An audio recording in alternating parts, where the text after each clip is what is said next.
Hello, today I'm going to talk about the game Asteroid Zero-Four from Task Force Games, their game number 2. It's one of their kind of small book games. It's 5.5 by 8.25 inches. So, like their other books, the artwork's on the cover of the rules, and then within the rules is the map and play rates and counters. The artwork is typical Task Force Games, and it's kind of light and I think conveys the theme well of combat against facilities on asteroids.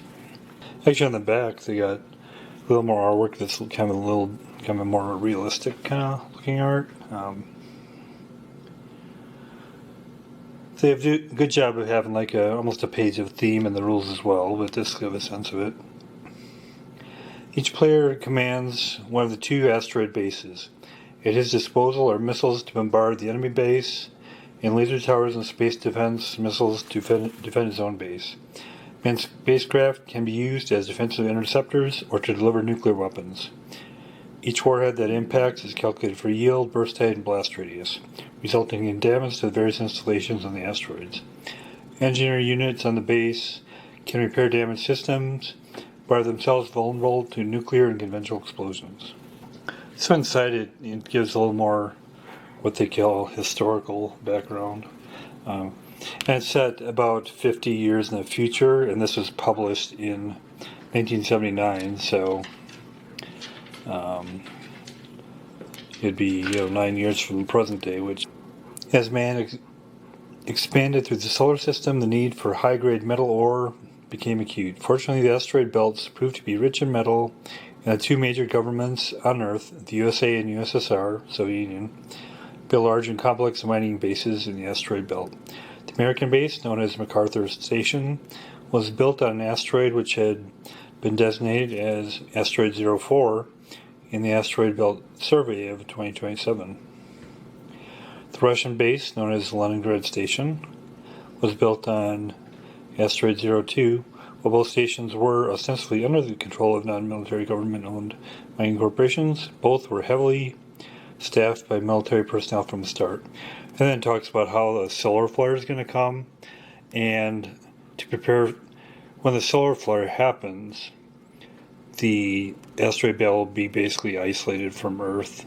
So they're going to fight it out while they're isolated from Earth to get supremacy of the asteroid belt. This concept.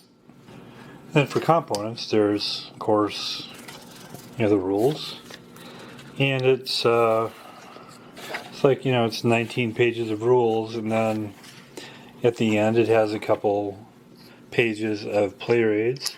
It's usually nice to have these separate, but since you can just fold out the book to have them all set here, I think that's fine.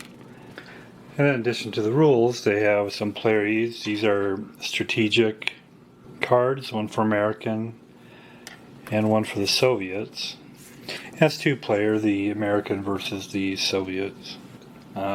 Here's the markers. These are the unique counters down here, which I'll talk about. These are the American units. Basically a mixture of spaceships and missiles and engineers, and Soviets a mixture of spaceships, missiles, and engineers.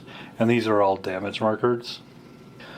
So these are the unique units, and it's somewhat asymmetrical in that even though the Americans and Russians both have missiles,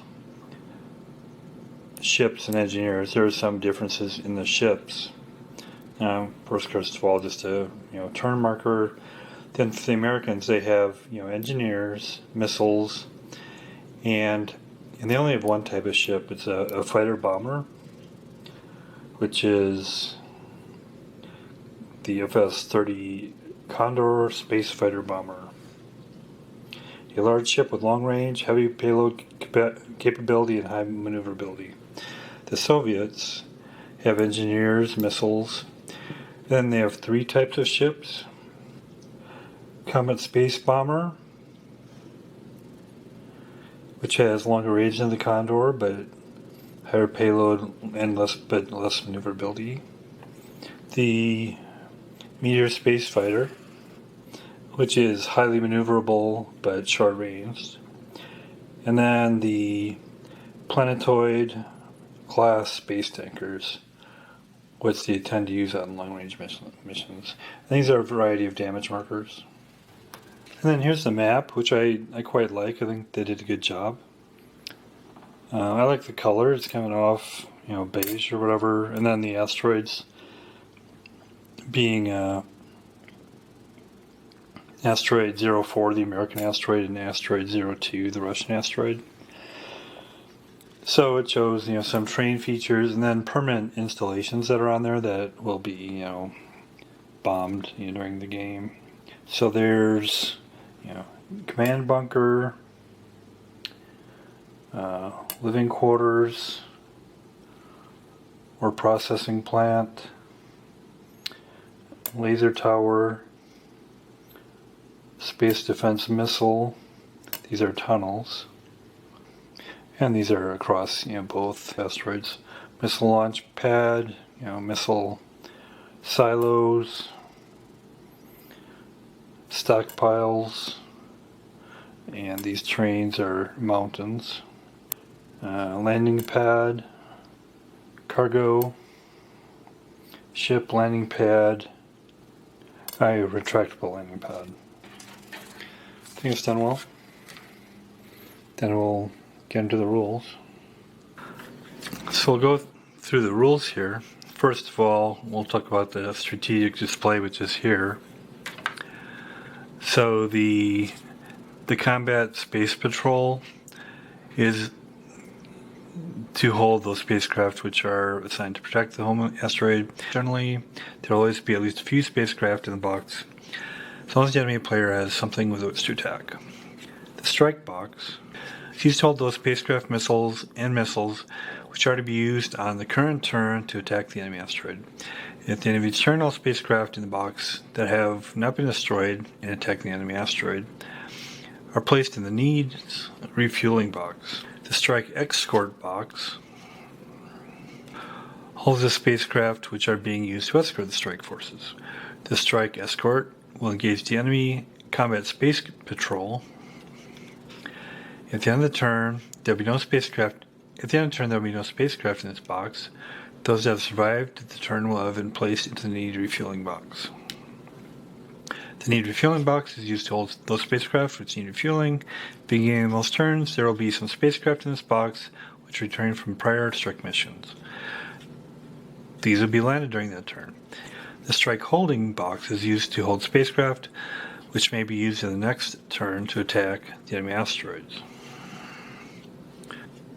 Basically, these are a threat which may attack or return to base on the next turn. The rare area box is used to hold spacecraft which have been sent away from the combat zone or which have not yet arrived from Earth.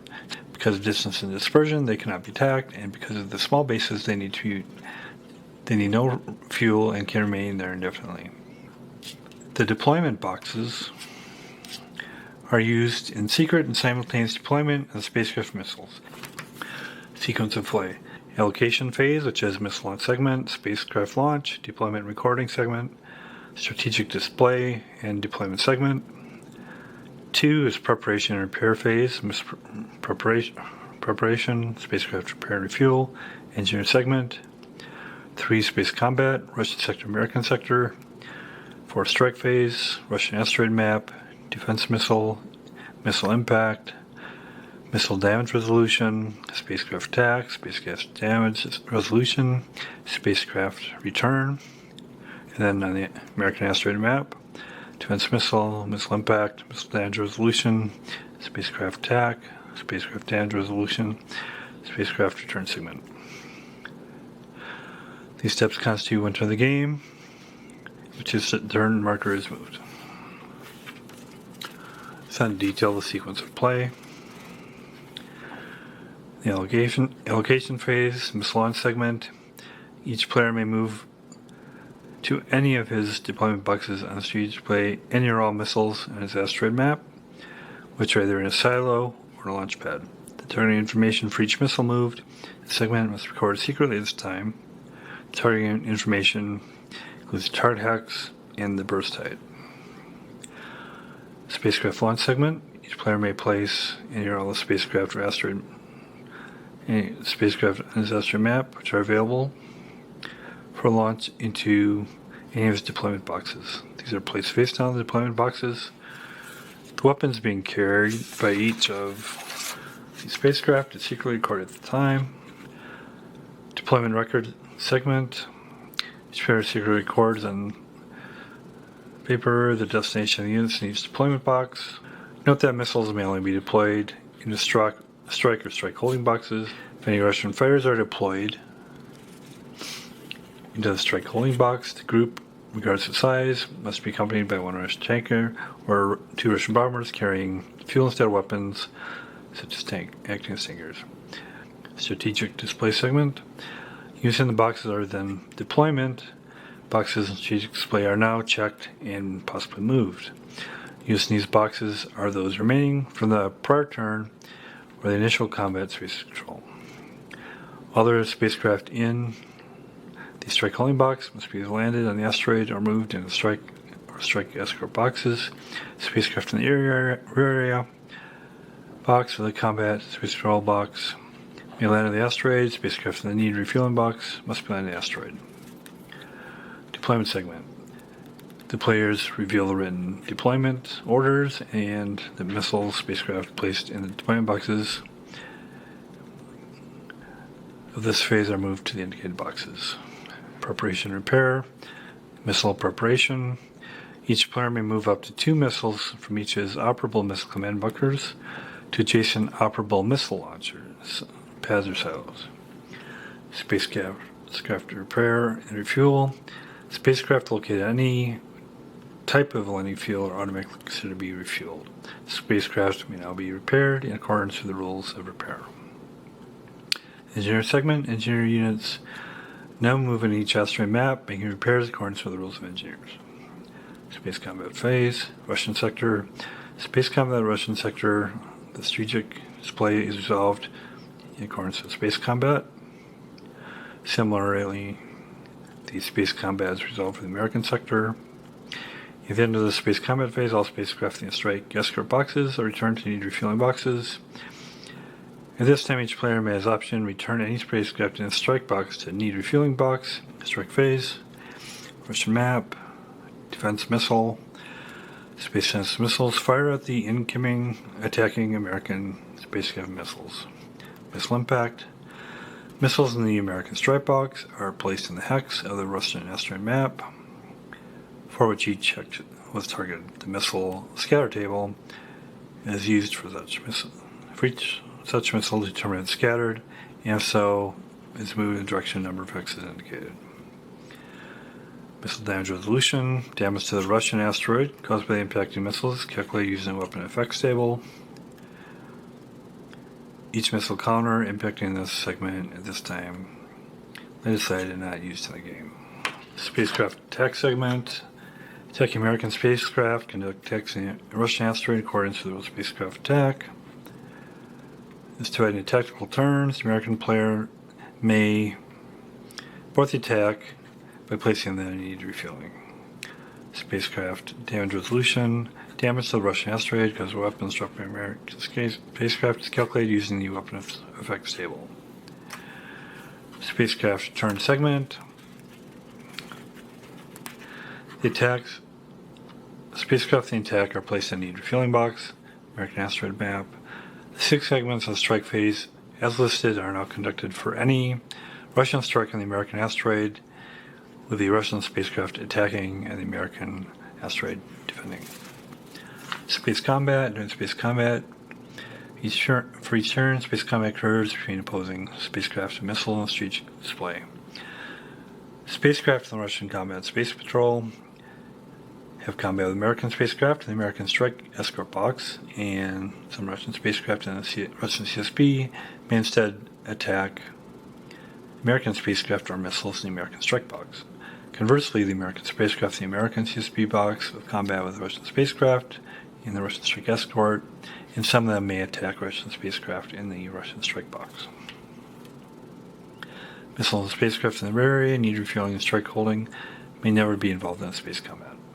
Space combat is resolved first for the American CSP, and then first for the Russian CSP, and then the American CSP, and the procedure follows.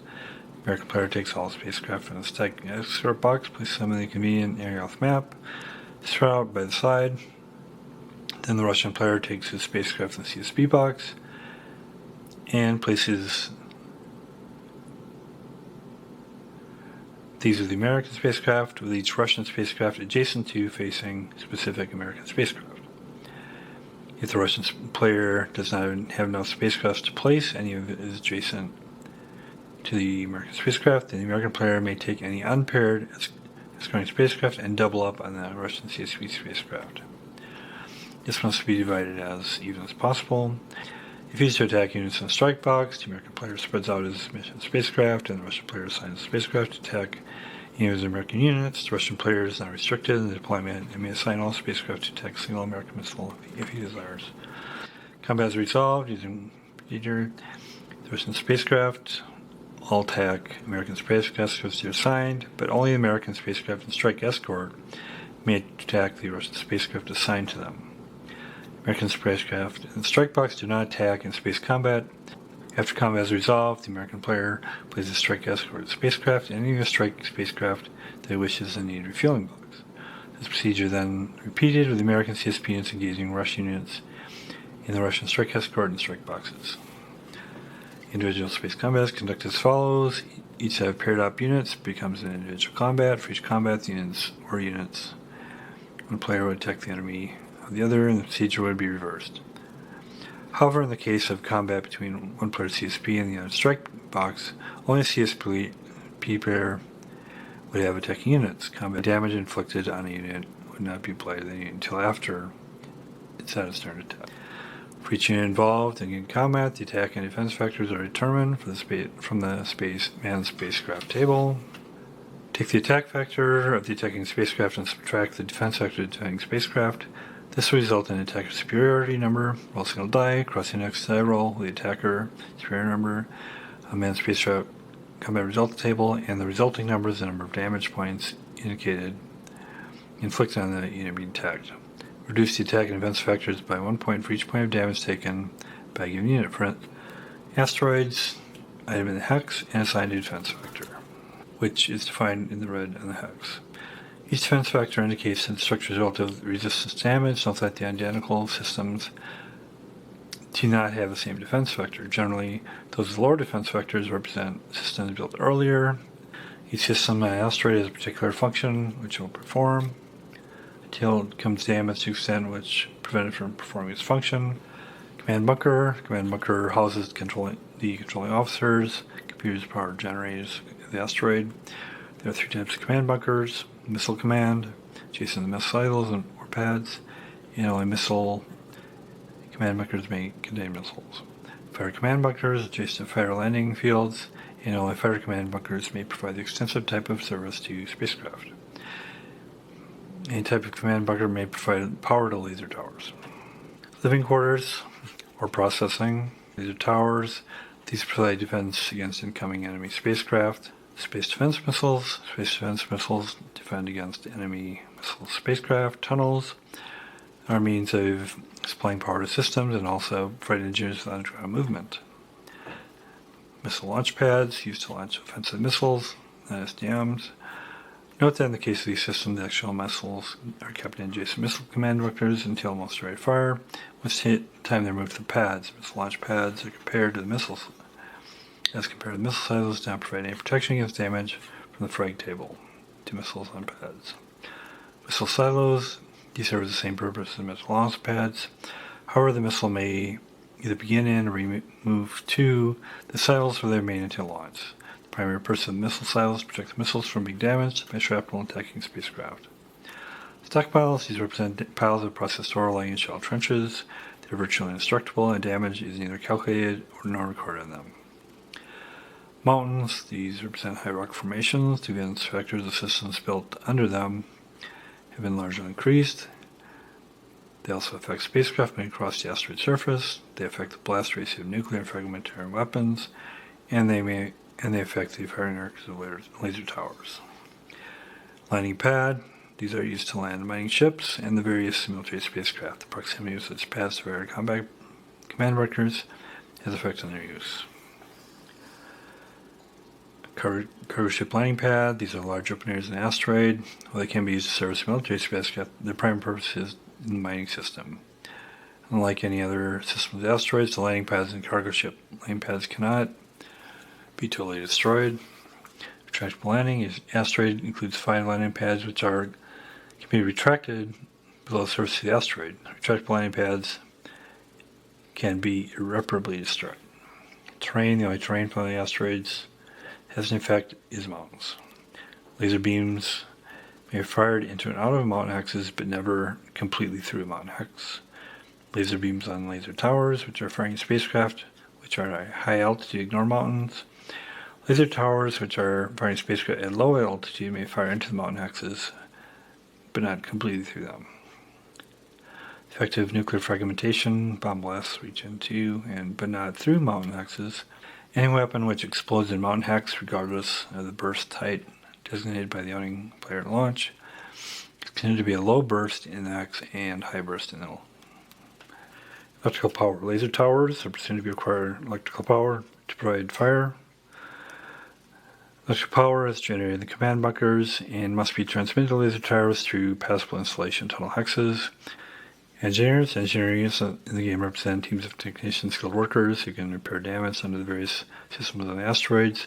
They're capable of working both inside tunnel complexes and on the surface. In this engineering segment, each engineer unit is given a number of activity points. In the damage scenario, which may be used to move the engineer unit and repair damaged asteroid. Each engineer point must be exchanged to provide the engineer unit with 4 movement points, which are used to move the engineer internally. Each hex on an asteroid has a cost to movement point. When moving on the surface, the cost to enter a non-mountain hex is 2 movement points. Cost to enter mountain hex is 4. When using subsurface, cost to enter a hex taking 4 or less damage is 1 movement point. The cost to enter which has taken 5 to 8 damage is 2 movement points. Any hex which has taken more than 8 damage steps may not be entered. Whether an engineer is above or below surface asteroid is critically important. At the end of the engineer segment, engineers left exposed on the surface are more vulnerable to any attack. Missile silos and retractable fighter landing pads are considered to be subsurface hexes, even though they do not create some tunnel symbols. However, even though an engineer unit could exist in a missile silo below surface, it could not move to that missile by subsurface movement, since there is no connecting tunnels. Each engineer unit has a fixed number of activity points per turn. These points may be expended in any order desired. In a given engineer segment, a given engineer unit could exchange an activity point for movement points, use some of them to move to hex, perform repairs the hex, then use its remaining movement points. The activity points are assigned by the scenario and are renewed each turn. Each engineer activity point may be used to repair 1 step of damage to any 1 hex of the asteroid, and an engineer unit may spend more than 1 activity point repairing a given hex. Engineer units on or below the surface of the asteroid may be damaged if they are in hex affected by an attack of the asteroid.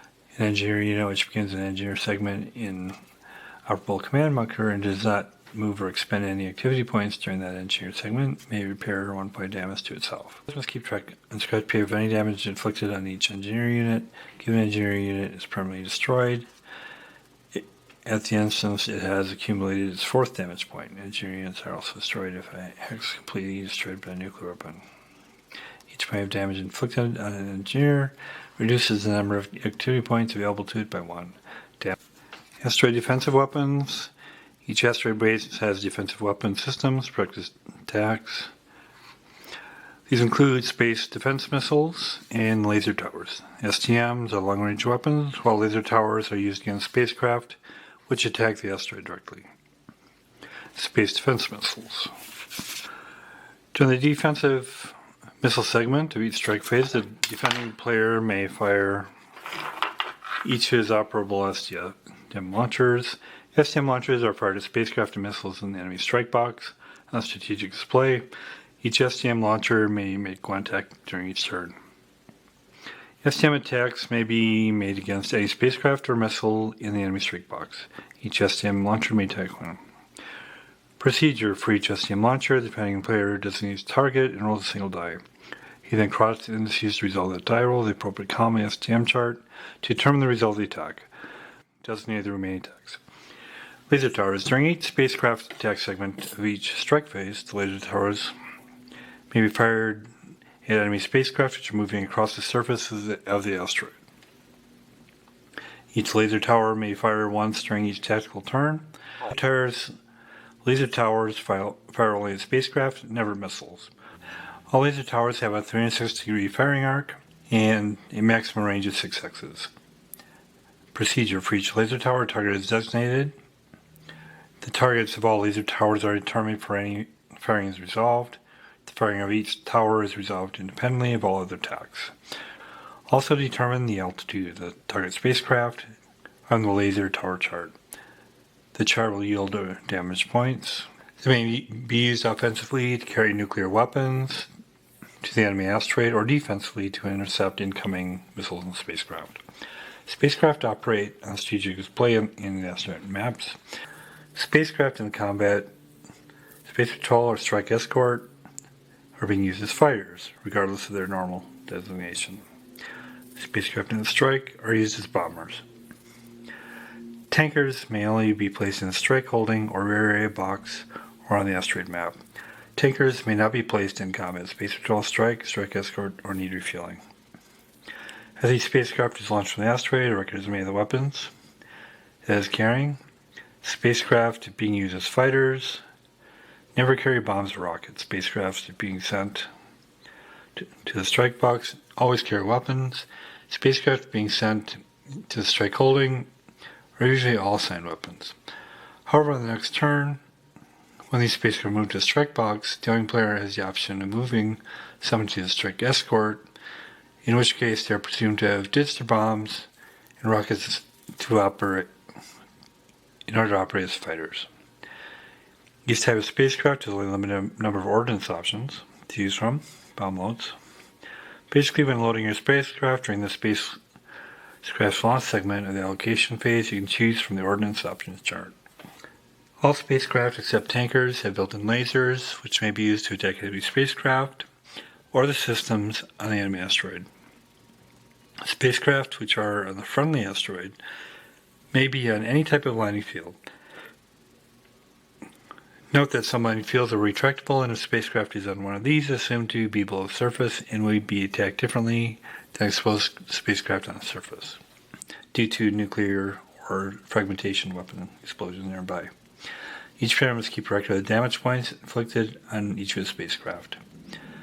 Spacecraft may be repaired, rearmed, and or refueled on their own asteroid base. Spacecraft may be landed on any landing field. One spacecraft per field during the spacecraft repair and refuel segment preparation and repair phase. Any landing field which is adjacent to an operable fighter or command bunker may refuel spacecraft. Repair up to 3 points of damage. A spacecraft may load any type of weapon to the spacecraft. Any landing field which is not adjacent to the operable fighter command bunker may refuel a spacecraft but may only repair 1 point of damage and may not load N3 nuclear bombs or any other type of weapon is available. A given landing field may perform each function listed above on a given turn, but only on one spacecraft per turn, and that spacecraft must be on the landing field. Attacks on asteroids by manned spacecraft. Procedure. During the spacecraft attack segment of the strike phase of each turn, any spacecraft in the strike boxes may be used to attack the enemy asteroid. When conducting such attacks, the player controlling the asteroid under attack is known as the defending player, and the other is the attacking player. During many turns, both players will have the opportunity to both be attacking and defending player. Such attacks, the following procedure is used. The spacecraft attack segment is divided into a number of tactical turns. There may be several tactical turns or one. The number is dependent on the tactics and the luck of the attacking player. Generally, the tactical procedure will continue for as long as the attacking player is operational. Spacecraft carrying bombs over the asteroid. In staging his attacks, the attacking player will use spacecraft from the strike box and they exit the map, assuming that they are not destroyed intact. They are placed on the need refueling box. Each tactical turn is divided into Steps as follows. Step 1. Manned spacecraft on the asteroid map are moved within the limits of the rules of spacecraft movement. Naturally, on the first tactical turn, there will be no spacecraft on the map, and this step will be skipped. Step 2. At the option of the attacking player, some or all the spacecraft, if any, in the attacking player's strike box are placed on the map. Laser towers and asteroid fire at the attacking player's spacecraft. The attacking spacecraft on the asteroid map may fire lasers and rockets at systems or units on the asteroid. The effect of rockets and laser fire is resolved and applied immediately. Step 5. Attacking spacecraft on the asteroid map may drop any bombs they are carrying into the asteroid. Such bombs are assumed to be detonated during the spacecraft damage assessment segment in the hex. The spacecraft was in the instant the bombs were dropped. Burst height is announced by the attacking player at the time of drop. Note that several spacecraft may drop bombs at the hex during different tactical turns, and all will be resolved during the spacecraft damage resolution segment. The tactical procedure is repeated for as long as the attacking player either has spacecraft on the map or the spacecraft not committed to the map, which he wishes to commit. Introduction of attacking spacecraft to the asteroid map. A tactical turn in which given spacecraft is first placed on the asteroid map, it may be placed on any hex, but is considered to be at high altitude. On the next tactical turn, during step 1, spacecraft is moved exactly 1 hex and assumed to be at low altitude. It remains at low altitude until using the exit procedure. Exit procedure. This may be done either of 2 ways. Spacecraft anywhere on the map may move exactly 1 hex and be declared by the owning player to be at high altitude. The next tactical turn is removed from the asteroid map and return to the need refueling box for the strategic display. Alternatively, it may move by normal movement to the outermost string of hexes. Even if it has sufficient movement to continue moving, it may not leave the map on that turn. If it remains in the outer ring, it may be declared at high altitude and may exit the map on the next tactical turn, which time it is placed in the need refueling box. So basically, flying off the asteroid. A spacecraft which is placed on the edge of the tactical tournament and the next tactical turn exit the map and return the strategic if the owner player so desires. No spacecraft may, having once exited the asteroid map on a given tactical turn, return to the asteroid in that tactical turn. When leaving the asteroid map, the spacecraft must go to the need refueling box. The next turn, return to the home asteroid to be refueled. Spacecraft at high altitude may not fire lasers and rockets. Normally, they drop bombs. Spacecraft on the asteroid map may move a maximum number of 3 hexes per tactical turn. They must move at least 1 hex. Spacecraft on the asteroid map must maintain a specific facing. Each must always be pointed directly in 6 of the surrounding hexes, and this facing can all be changed by specific rules. After entering each hex, to the movement may change the facing by up to 60 degrees. Spacecraft do not pay any movement penalties to this change of direction. Note that facing is very important when spacecraft fire lasers. Decision on turning must be made immediately upon entering a new hex before rockets and lasers can be fired. Note that all spacecraft must in effect move directly ahead 1 hex of start of step 1 of the tactical turn. As a spacecraft drops a nuclear or fragmentation bomb, this is marked off record sheet for the spacecraft. The effect of all nuclear fragmentation weapons dropped during the spacecraft segment are resolved and take effect during the spacecraft damage resolution segment. Whenever weapons are dropped, players should note the X number, weapons type, and burst type. Players may wish to use blank counters to create special markers for this purpose. Spacecraft belonging to the defending player may not enter the asteroid map during this segment. This is prohibited by tactical doctrine. Additionally, spacecraft for the attacking player may not land on the activity asteroid. There is no provision in this game for landing troops onto the other asteroid. Bombs are dropped only onto the occupied spacecraft during step 5 of the tactical turn. Lasers and rockets. Spacecraft may attack the enemy asteroid directly with built-in lasers and with rockets carried as part of their bomb loads. All spacecraft contain tankers of lasers. Lasers may be used to attack any exposed unit or laser tower. Spacecraft must be at low altitude. Laser must be used each tactical turn. May be used each tactical turn during step 4. The target must be directly ahead of the spacecraft within a range of 3 hexes or less as shown.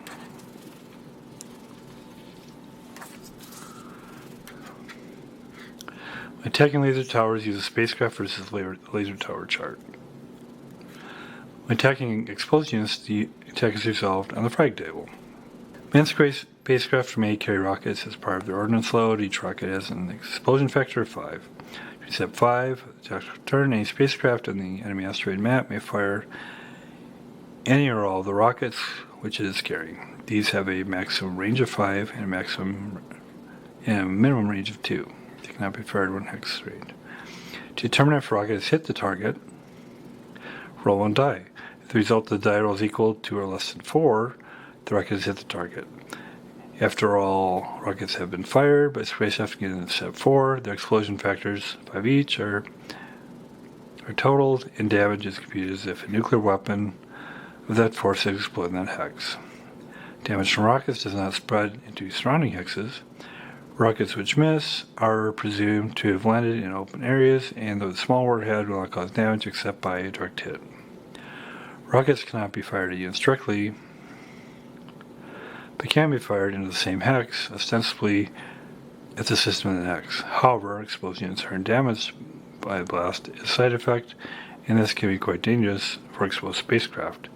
The most common targets for rockets are laser towers and spacecraft sitting on the landing fields. Rockets may be fired at any hex which is within a 120-degree arc ahead of the spacecraft, as shown in the illustration below. Missiles. Missiles are an important part of the offensive armament at each asteroid base. Each asteroid base is equipped with several launchers for missiles. These launchers include silos and surface launch pads. Both asteroids have a number of missiles, including a variety of warheads. Each player is assigned a number of each of the 5 types of missiles by the scenario. For playing against each player, obtains from the counter mix a number of missile counters equal to the number of the missiles assigned to him by the scenario. Each player then designates each of his missile counters to be a specific type of missile, as specified in the scenario. This is done to preserve secrecy. During the game setup, missiles may be placed in silo hexes, 1 per hex, or in a missile command bunker, no limit. Within these limits, the player may place his missiles as he sees fit. The usual procedure is to load all silos and then distribute the remainder of missile command bunkers to the missile preparation segment. On the preparation and repair phase segment, each player may take up to 2 missiles of each of his operable missile command bunkers and place them on any adjacent operable launch pad or silo hexes. No more than 1 missile may be on each launch pad in each silo at any time. Missiles may be damaged before they are launched by attacks on the asteroids. Missiles cannot be repaired, and if damaged before launch are simply easier to destroy by enemy spacecraft and space defense missiles. Missiles are launched in the missile segment and allocation phase. Of each turn, in this phase, each player may, at his option, launch any missile which he has in the operable launch pad or the operable silos. The player is never required to launch missiles. Missiles may not be launched directly out of a missile command bunker, and missiles may never be in any hexes of the unenclosed asteroid map except missile command bunkers, silos, and launch pads. Once a missile is launched to a launch pad, was placed on a launch pad, or in a silo, may never be taken back to the command bunker. When launched, the only player must record for each missile the target hex, or target hexes in the case of MERV, and burst height, either high or low. MERV warheads may be designated either hexes they are not required, to be any particular distance or pattern from each other, and may even be targeted into the same hex. Once launched, the recorded information may not be changed. The records are kept on a sheet of scratch paper, and this information is not shown to the enemy player until each particular missile has reached its target. While on strategic display, missiles may be attacked by manned spacecraft. In such case, the player of the missile informs the attack player of defense vectors. This on attack, and the combat is then resolved according to the rule of space combat. The young player of the missiles is not required to announce the defense vector of any missiles which are under attack, which announce these factors before the attacking player is designated which missiles the spacecraft will attack. Damage scored against missiles is recorded in damage points. The 4th damage point against a given missile destroys it. Upon reaching the target asteroid, the missile may undergo attack by the space defense missile systems. If the missile system survives this attack, it's assumed to have hit the target asteroid. However, it may Now I've learned exactly where it's targeted, and may have gone considerably off course, to determine if the missile is scattered, roll a single die. All missiles have a big accuracy rating. This is 4 for American missiles and 3 for Russian. If the die roll is equal to or less than the accuracy rating, the missile is hit its target. Place the missile counter on target hex and resolve the scatter of your missiles. If the missile is found to scatter, if the die exceeds the accuracy rating, then roll a second die to determine which direction the missile scattered. Then roll a third die and determine the distance scattered from the missile scatter table. If a given missile is found to scatter on the map sheet, scatter off the map sheet or into outer orb hexes, example, then assumed to have completely missed the enemy asteroid and explode harmlessly in space. MIRV missiles are presumed to separate the component warheads immediately after steam fire. All MIRV warheads are treated as separate missiles and targeting scatter resolution. If the players wish, all warheads of a given MIRV missile may be targeted on the same hex, or different hexes, and at various altitudes. Missile scatter table. So, missiles are a limited asset and a one-way delivery system. This scenario designates how many of each type of missile available. When a given missile has reached its target or has been destroyed, the counter representing the missile is removed from the game, soon to be destroyed. Missiles cannot be used more than once. So nuclear weapons. Nuclear weapons are delivered to the enemy asteroid map by missile spacecraft. Nuclear weapons carry missiles impact during the missile impact segment, and damage is caused to resolve the missile damage resolution segment. Nuclear weapons, which are carried by spacecraft, are dropped in the spacecraft attack segment, and they're referred to as bombs, and their damage is resolved in the spacecraft damage resolution segment. Nuclear weapons are primarily intended to damage systems on the asteroids. However, they may incidentally damage units, spacecraft, missiles, or engineers. There are 3 types of nuclear weapons, designated N1, N2, and N3, with N3 being the most powerful. The number and type of nuclear weapons, which are carried by a given missile, is shown on the missile type chart. The number and type of nuclear weapons which may be carried by given spacecraft is shown on the ordnance options chart. Each nuclear weapon must be designated to be set off as either a low altitude or high altitude burst. In the case of nuclear weapons carried by missiles, this may be secretly recorded when the missile is launched. In the case of nuclear weapons carried by spacecraft, the burst altitude must be designated at the time the bomb is dropped. Note that in the case of nuclear weapons dropped by spacecraft, the altitude of the spacecraft dropping the bomb has no effect on the altitude of the burst.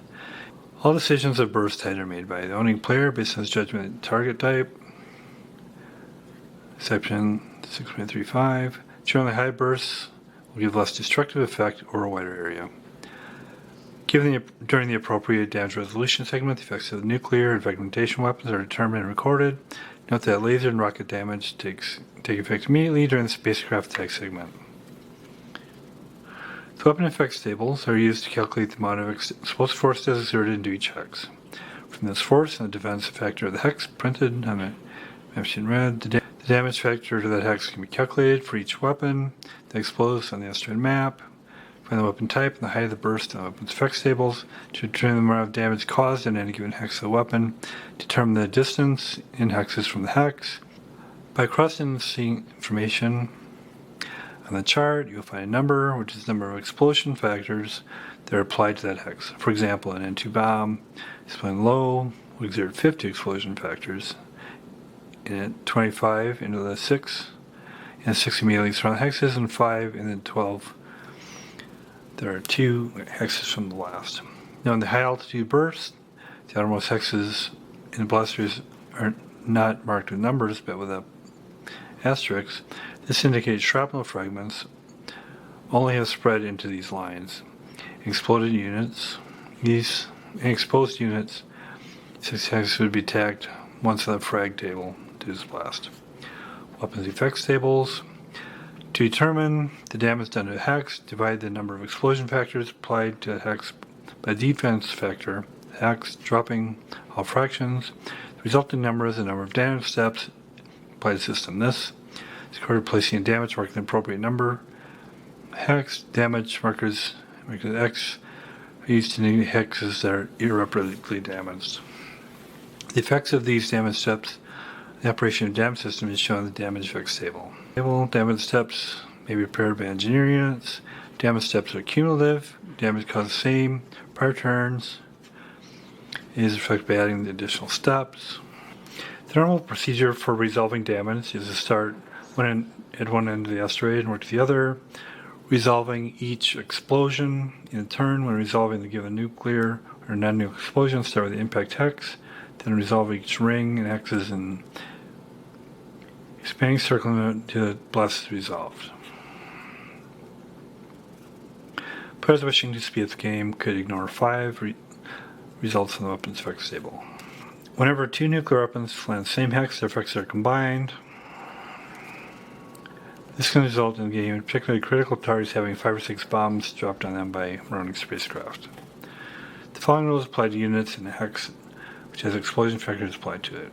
Each unit which is exposed will suffer attack on the frag table. For each 5 explosion factors applied to the hex, each unit which is inside a system below surface will suffer 1 attack on the frag table for each damage step applied to the system. Any unit that is inside a system when the system is completely destroyed is considered to be destroyed. All types of landing fields are really little more than large open areas. These areas are never irreparably destroyed. No more than 8 damage steps can be scored on them. In the event that more than 8 are scored in one, the excess is ignored. Fragmentation bombs. Fragmentation bombs are non-nuclear weapons which produce large amounts of shrapnel. These bombs are primarily used to damage exposed units, marine missile, spacecraft, and engineering units on the surface. Their primary advantage over nuclear weapons is their larger blast area compared to the size. Natural resistance to these weapons largely serves to encourage the enemy player not to expose units, which limits their use. Fragmentation bombs come in only one size. Fragmentation bombs can be carried by spacecraft. Fragmentation bombs are normally set for high bursts, so that their blast radius will cover the maximum area. However, they may be used for low, in which case they have a very limited explosion factor. Exposed units within 4 axes of detonation hex of the fragmentation bomb, when it's set off at altitude, are attacked once on the frag table. Mining systems. The purpose of asteroid bases is to mine the asteroid belt. In this regard, the bases serve as home ports for the mining ships, and then process the ore and ship back to Earth. For game purposes, however, the entire system is restricted to a simple count of the number of operable mining tracks each player has. There are no counters for mining ships or cargo ships. Each mining track consists of a cargo ship, landing field, adjacent to which must be a stockpile hex, adjacent to which must be a processing plant, adjacent to which must be a landing field. For example, an example of a mining track would be Russian asteroid, Texas is a cargo ship landing field, stockpile. Maybe in several. A given cargo ship landing field, and stockpile may be in any number of mining tracks, but each processing plant may be only in one. All 4 elements of mining track must be contiguous, not necessarily a straight line. To be counted as an operable mining track, all 4 elements must be operable. Both players be on 20 mining tracks. I'm going to go set up, and then there's a couple scenarios. There's the introductory one, which I'll do. And then there's an advanced one, which is similar to the others, but the introductory, but there's more units involved. But I'll do the introductory one. Player's notes, a little bit about strategy. Designer notes about why the system was set up as it was. And then finally, these are the charts and credits here. Laser tower charts, spacecraft versus laser tower chart, damage effects table, frag table, space defense missile chart, ordnance options chart, missile type chart, missile scatter table, weapons effects table, manned spacecraft combat results table. Then we'll get into setup and play. So here's setup. And the map's laid out, there's a scatter diagram, turn record track. I'm using a couple dice from a task force games that was in a box set. And they're small, but to be kind of authentic, I'll use those to be consistent. And I put all the damage counters over here, just so they're accessible. And then I'm doing the introductory scenario. Before that, though, so it talks about setting up the board. Both players prepare a control sheet for their missile and spacecraft. For missiles, players should note the warhead type, the target hex, burst height, and any damage scored on the missile should be recorded as the game progresses. For spacecraft, the players should provide space on the control sheets, note what weapons are being carried and what damage has been taken. After setup is complete and all control sheets have been prepared, play begins for turn 1. Also, I'll have a custom sheet to track this, and also track the damage on the engineers as well. So I'll do this introductory scenario. So they're both similar. The advanced has more counters. So the initial setup, the scenarios don't have any, the asteroids don't have any damage to them. Each player gets 6 engineer units, which may be set up in any command bunkers. And so for the Americans, I put 3 engineers in this command bunker, and 3 engineers in this one. For the Soviets, I put 3 engineers in this one and 3 in this. I guess to be for younger viewers, Soviets refers to the USSR. I guess that's maybe not common knowledge. And the engineers will have 4 activity points per turn. The Russian initial forces, 8 fighters, 4 bombers, and 1 tanker. 3 of the fighters may be set up in the Russian Combat Space Patrol, which I did here. 3 are here. All those spacecraft must be set up, 1 spacecraft per hex, on landing fields on the Russian asteroid map. So I set them up here. I made sure, and I put the bombers in the retractable. And then on the other landing sites, I put fighters. And I also have a tanker there as well, so that mix. Missiles, there's 3 Type A, 3B, 4C, 4D, and 1E for 15 total. And their type, of course, will be set up on that tracking sheet and in the reference sheet. And so it'll be set up in the missile silos and missile command bunkers. So I put them, these are the silos put there, and then the remainder, you can have an unlimited number in the command bunkers. And I put a couple here, and then like 4 here in this command bunker, and then the rest in this command bunker. So that's what I did for the missiles and the Russians. And then for their reinforcements, Group 1 arrives on turn 2. It's 1 tanker, 1 fighter, and 3 bombers. Group 2 arrives on turn 3, and that's a tanker, a fighter, and 3 bombers in there, right there. As far as the American forces, their initial 12 fighter bombers initially. 3 are set up in the combat space patrol right here. And the rest are in landing fields, and I put 5 on the retractable here, and the rest kind of on the perimeter of the asteroid. Missiles, they have 1 Type A, 2 B, 3C, 2 Ds, and 2 X's for 10 total. And so I set those in missile silos and command bunkers. So put them in the silos here. One in the command bunker here, and then the remainder in this command bunker. So, and then their reinforcements, they have 5 fighter bombers here that arrive on turn 4. That's Group 1. Then Group 2 has 5 that arrive on turn 5, and then 3 has 5 that arrive on turn 6, and those are here. So it's 10 turns. Keep track on the turn record track here. Victory conditions. After the end of the scenario, players play an additional 5 turns during which Only engineering units may move and function.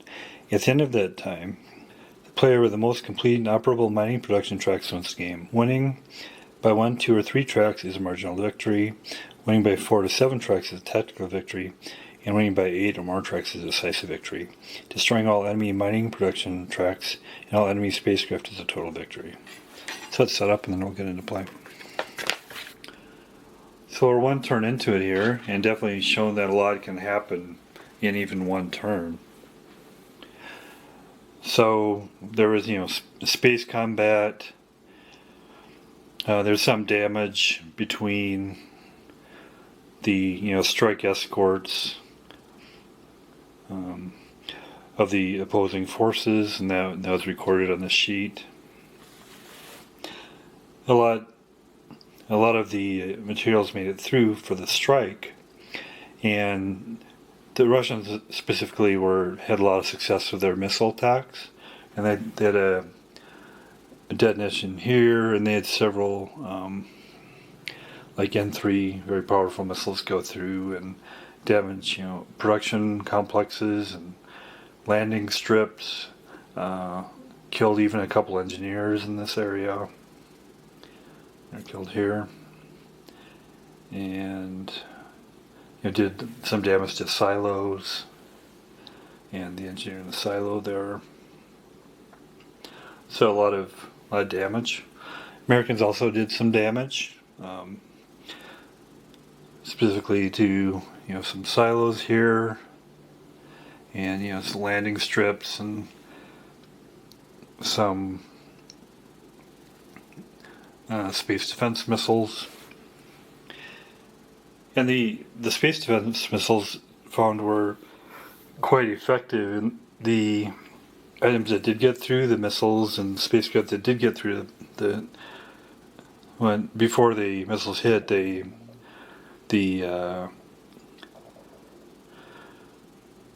Russians were able to take out a couple American missiles before they landed. The Americans damaged some missiles, but most of the missiles got through. The American space defense did take out a fighter, but it turned out the space defense missiles are very lethal, and they have a good probability of destroying either spacecraft or missiles. So so this shows like the kind of casualties taken, the missiles that went through. That's kind of, and these are like the reinforcements that are coming in. Then showing detail here on the tracking sheet, and again, feel free to use that tracking sheet. So set up the fighter bombers. So you choose the ordnance package for the different ones, and for the American fighter bombers, I decided to go with the package A, which is with the package 2, which is 2 rockets and 3 N1s. And I just use that for all of them, but you can go with different packages for different ones. For the Russian fighters, getting from this chart, I went with the option of 2 rockets and 1 N1 bomb. And you choose the bombs by the options here. So I've shown there. Bombers, I went with the package of A with a N3 since they're very powerful. So, and then it shows several missiles have detonated or been destroyed, and those are marked off. And the target hex, some missed the hex and some went on. When they miss, you do the scatter. And I chose low burst for all the missiles because I just wanted to seem to have pretty good damage doing the low burst. And then here I also show damage on some fighter bombers. Some been destroyed, some have a couple hits. Fighters, some with several hits on them. Bombers, some destroyed, some with several hits. So that's worked out well. Let's look at going into turn 2 now. So each player goes through the phases of the turn. Since I'm going against myself, I'll basically, for each phase, I'll have them both, do it. So for the, I'll just kind of show highlights of each phase because it's very involved. So first, in the allocation phase, there's a missile launch segment. So each player can move from silos or launch pads to on the deployment board. So we have, for the American, they have one on a silo here, 7, and they have one, or that's on a launch pad, and then on a silo. So they'll be launching those, and they'll put them in the deployment boxes. And for each of those, that you indicate the burst height and the target hex. So 6 will go to, it's an N1, and it'll go to 1405, which is right here, because it's can potentially get that engineer and take out a space missile defense. We'll see what happens there. And then another will go to 2006, which is right here, which might hit, again, a space missile defense and might take out some missiles on a launch pad. We'll see what happens there. The Russian has 3, so they have it's one in a silo here, and then they have 2 in launch pads over here. So they'll be going. Again, I set a low burst height for these over here for the Americans. And burst height here will be low, and so the target 1206 right here, right in the processing area, which might take out some lasers and launch pads. 1414, which is right in a command area here, which might take out some missiles. 0909, which is right here, may take out space missile defense, maybe hit an engineer, and then take out maybe some processing. And then those Russian missiles are moved to the deployment box. This turn the Russian is getting reinforcements, basically a fighter, a tanker, and 3 bombers. So these will be placed in the rear area. The American player isn't getting reinforcements this turn. And here are the Russian reinforcements placed in the rear area. Then we get into the spacecraft launch system, launch phase. So most of the spacecraft have already left the asteroid and they're being refueling and repaired. Got one under here that will launch. So I'll put them in the deployment box. And then I secretly record, as I have already, the ordinances that it has. And it has, 2 rockets and one. So. And then a rule or a phase that applies when you're doing, 2-player, not so much when you're doing 1-player. So these destination deployment phases, it's secret where they're going, which it might be, strike, rear area, strike holding, strike escort, combat space patrol, or return to asteroid. Each of these correspond to much, and you'd record them on your sheet here. But since I'm just doing it against myself, I'll just basically put these in that corresponding area. So now you move the elements around based on where they are in the deployment box. So if the ones that need refueling, so basically they were in combat last time or on planet or the asteroid, and now they have to land on the asteroid for refueling. So, and similarly for the Russians. So they'll be refueling. Strike holding either has to go to strike escort, or return. I'll have the missile go to strike, and I'll have these go to there's actually a missile and a fighter bomber there, and then I'll have 2 in a strike escort. Strikes are one that go to the planets, so I'll have a fighter there. And a couple fighters are the strike escort.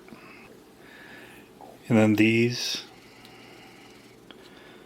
missiles, what I just launched, will go to strike, which means they'll go on the planet. And this will go to a strike escort. And then these missiles will go to strike. And now the missile preparation segment. So if they have missiles in the command bunkers, they can move up to 2 of them to silos or launch pads. So the American will move to a couple launch pads there. And then the Russian also has some missiles. They'll move one out here to a launch pad, and then another to the launch pad. Now we're in the spacecraft repair and refuel segment. So the Americans have a few here. If they have damage, if they're within a hex of the flight control area, like here, they can get 3 repair. If not, they get 1. Fortunately, none of these are damaged, but they do get refueled. And similarly over here, tanker's getting refueled. Bomber, if he has more than 3 damage, if he has 3 damage, you can get those. Otherwise, he gets 1. But I mean, if he were somewhere else, looking at that one, he only has 1 damage. So that is repaired. And they get reloaded with their weapons. And if they are at FC, then they can get N3s. If not, and anything else, but elsewhere they can't get N3s. But well, actually, that bomber is, so it's fortunate he landed at the FC. He can reload. So then we get into engineer movement and repair. So they want to try to stay subsurface, otherwise they'll be exposed to bombing. And if they have some damage, in this scenario they start with 4 activity points, and they can use each of those activity points for repair, or they can exchange. Each one they exchange, they get 4 movement points. And so the Americans have lost 2 engineers, but they have 4 that are undamaged, and the Soviets have all 6 are undamaged. So they want to work over here, and this is subsurface here. So he's going to use 1 activity point to move 4, even though he doesn't need quite that much. And then he will be able to improve that by 3. So and similarly, he'll come down and help 2. So he'll go 1. He'll need 2 action points. So he needs, because more than 4. So 1, 2, 3, 4. So he gets started 2, and then he can improve that by another 2. So that's where both the engine, and they're subsurface, so they're okay. And these guys will kind of get in position. That weapon is above the surface, so he just wants to get in position there. Because if he ends up on the surface, that's a problem. And the Soviets, so let's see what they have. He'll expend 1 action point to do 4, so we'll go here. He'll just kind of get in position there then. Same for him. He'll kind of get in position, but he'll not go on the surface, because he would need 2 to go on the surface, and then he'd have 1 left to repair or to go back down, so it really won't do him any good. It's a silo, so we can go here and repair that. So repaired that. He moved, and then he still has movement in his actions, so we can also go here. And he can still repair 2. He'll get in position over here to help out over here, but not work. So the rest will just stay the same. It's now the space combat phase, where basically the strike escort will go against the combat space patrol, and then similarly, Americans to Russians, Russians to Americans. So first of all, to do that, we kind of set these out here. So I kind of set them out here. So I have the attacking Americans going against the defending Russians, and the attacking Russians going against the defending Americans. I'll just show an example here. So what you do is you pair them up, and if they don't have an equal match, you double them up. So combat is simultaneous in that you don't take damage until after it's resolved. So you take the total attack factor minus the defense factor. That gives you the attacker's superiority, then you roll the dice. And you take the damage. So the Russian fighter, attack factor, American fighter bomber, defense of 4. So 6 difference. So 1, 2 damage. Indicate that on the chart. For a Russian fighter, when it gets 3 damage, points is destroyed. Bomber 5, tanker 5, U.S. fighter bomber 4, missile 4. And then these will attack, and they're combining their attack factors, so they have a 20 to 4, so it's 10 size as it goes. 2, 4 damage, so he destroyed this one. And then the Americans will return fire.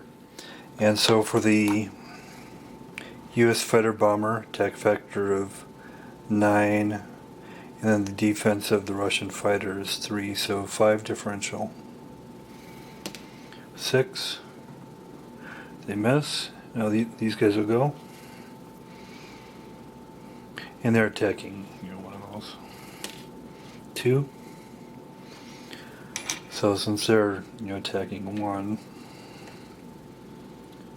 differential is 5, 2, so 1 damage, and then it will indicate that on the Russian. And then similarly do that for the other one as well. So this one is removed. And then after the combat, the ones in the strike escort that survived will be needing refueling, so they'll be putting back there. And then it goes to the space defensive missile segment. So anything that made it through the battle there will come through from that survived in a strike, because the counter space control can shoot through the escort and try to get ones on the strike as well. But the Russians had a lot that survived that. So now they have coming to the surface 4 missiles and 1 fighter. So the Americans have 4 active, space defense missiles batteries going against these incoming. They're going to be shooting at all the missiles. So, and then we refer to this chart here. So let's see, 3 destroyed. So 1 is destroyed. 5, 1 damage. So we'll indicate that in the missile. 1, another is destroyed. And finally, 6, it's 1 damage. Indicate that. So it was, pretty devastating. And then, of course, the Russians would do the same defense. And then we do the missile impact and damage. So a couple of the Russian missiles came through, and I'll show one of these for demonstration purposes. So from the targeting on here, we had shown that missile 8, which this one is shooting for 1414, which is right here.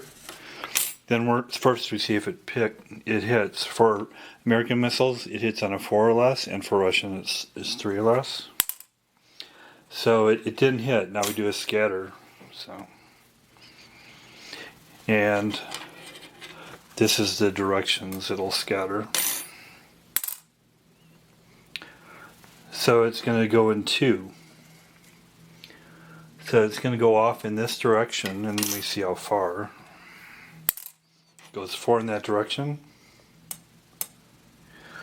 So it's going in an area where there's not, well, it could affect some different things. So let's see what damage it does then. To see the damage, we look at the type of missile it is, which again here is shown. It's an N1. And then you consult this chart, and it's a low burst. So an N1 at low burst does 20, has an energy of 20 at the impact crater and 5 1 hex around.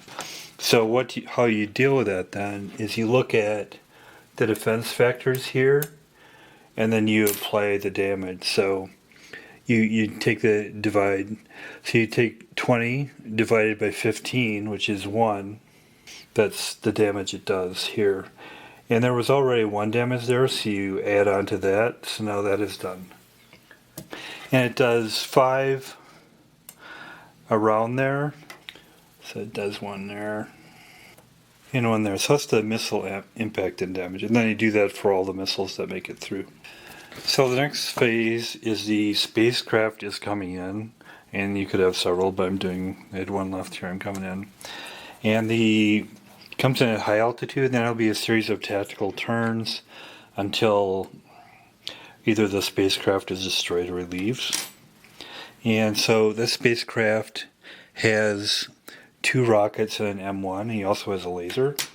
And these are laser towers. So he comes in high, and then the laser gets a chance to shoot, but since he's high here, he's 3 hexes away, so it can't hit him. And now he'll move forward 1, and now he's low. He's within 2 of the lasers, so they do a die roll. 6, no effect. And this one's within 3. That one's within 5. He's got a chance. Nope. That one's within 6. He's got a chance. Nope. So the lasers miss. So the spaceship drops its bomb on its 5th tactical turn, wherever he is. And in the meantime, he'll be firing lasers, and he can move 3 in turns. So he'll go, and he'll fire his laser at that. And then he uses the spacecraft versus laser tower chart, which is here. 1. So there's 2 damages on the tower. And then he'll move up here. I guess he can fire over here. That's within 3. And that does 1 damage. And now this laser tower can fire at him.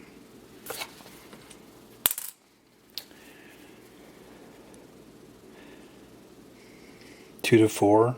That roll on. 2 damage, he's gone. If he had gone 1 more turn, he could have dropped his bomb, but he didn't make it there. And then if he would have dropped his bomb, it's N1 would have done 10. And he was holding onto his rockets too. He was going to use those. If he would have done his rockets, he would have do 5, but he was hanging on to those. So that's the conclusion of a turn. Here's a custom tracking sheet I put together. You can feel free to use this if you like.